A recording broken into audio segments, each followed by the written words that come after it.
Prince Mazibuko looked like every other wealthy up-and-coming young man. Flashy cars, flashy suits, and expensive watches.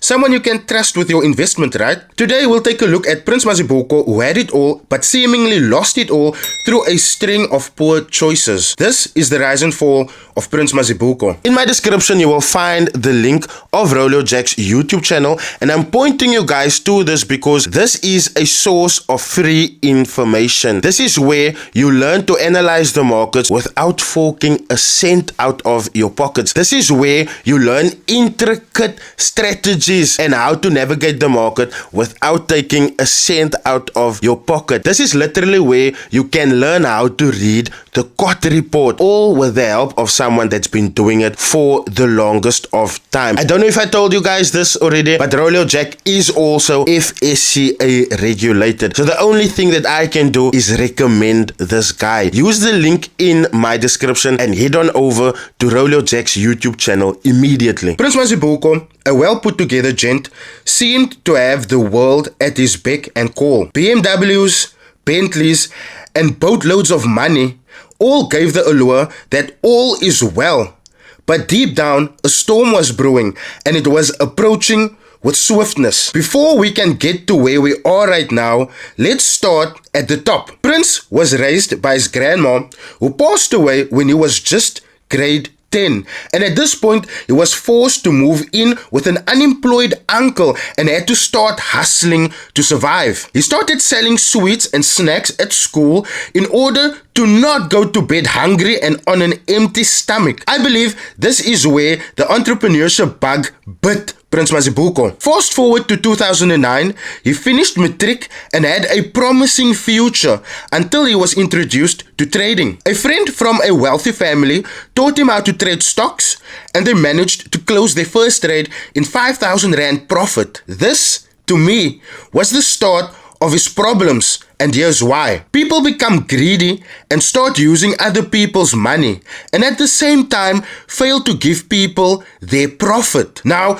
despite switching from taking in money and trading for people to teaching them how to trade, the greed bug already bit Prince Mazibuko, and as you guys may know, eager needs feeding. One of the ways these scammers use to disarm their victims is claiming they have been saved, claiming they are a man of God, claiming that their lives have been rerouted and they are now navigating past everything that is negative and moving towards all that is positive. One story he was always regurgitating is how he accepted the Lord as his savior at 14 years old.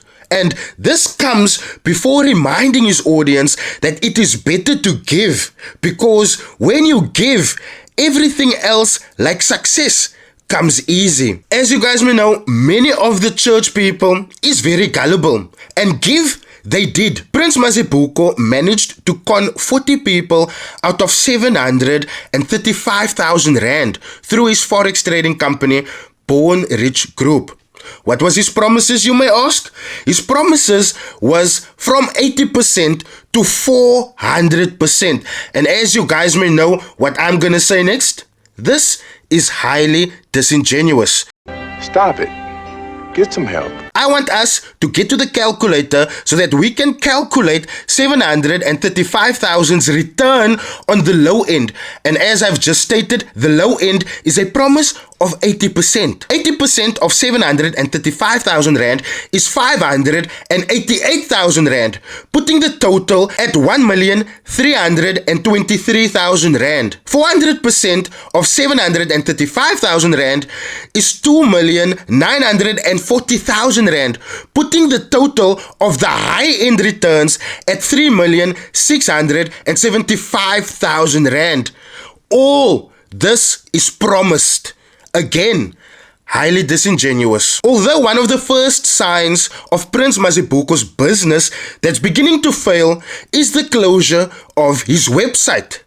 But this didn't stop Prince from gaining more clients, as Prince used Facebook to continue luring people into unsafe and unregulated investment opportunities. With posts like these, not giving you a clue as to what you are investing into or if it's regulated, I'm sure people who invested into this scheme lost their money there as well.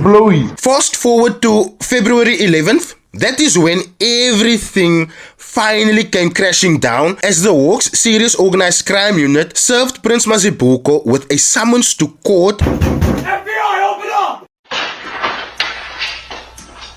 And that is where they charged him with the 194 counts of fraud. Mazibuko faced 194 counts of fraud, theft, contravention of the Banks Act, contravention of the Financial Institutions Act, and contravention of the Financial Advisory and Intermediary Services Act. This all happened during May 2015 and June 2015. Now, I need you guys to understand, between those few months, this guy garnered that 735,000 rand. Again, to people that's constantly telling me that these people aren't living from clients' funds who they have scammed, remember, 735,000 rand was scammed off 40 people. People got serious money to invest here in South Africa. After a series of highly publicized articles about Prince Mazibuko, he went under. It's like this guy just disappeared, pulled the Tabo Bester out of nowhere. For a while, no one has seen or heard of him until July of 2022, where it is alleged that Prince took 20,000 rand from another disingenuous trader named Papa J to help arrange transport for a friend. Now, at this point, this is a little bit suspect, because who pays even a close friend 20,000 rand to organize transport for another friend? Well, that friend that they promised they are going to transport was none other than the person that was involved, key and center, in the Pala Pala investigations involving President Ramaphosa. They were allegedly transporting this guy out of country, and you guys must understand, they were stopped by police once upon a time, where they told the police, but listen, this guy is having meetings here and we are just bringing him here. When his meetings is done, we will return back.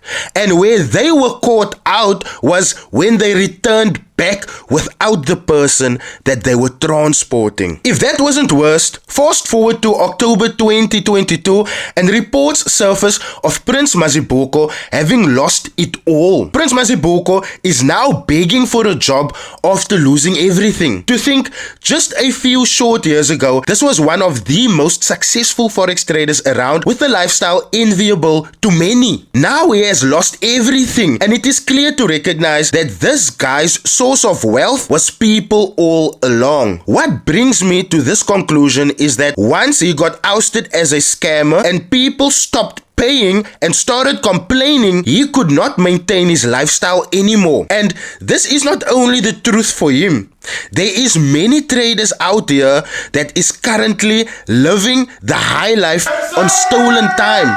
And as you guys may know, every dog gets his day, but a pig gets a long weekend. Thanks for watching.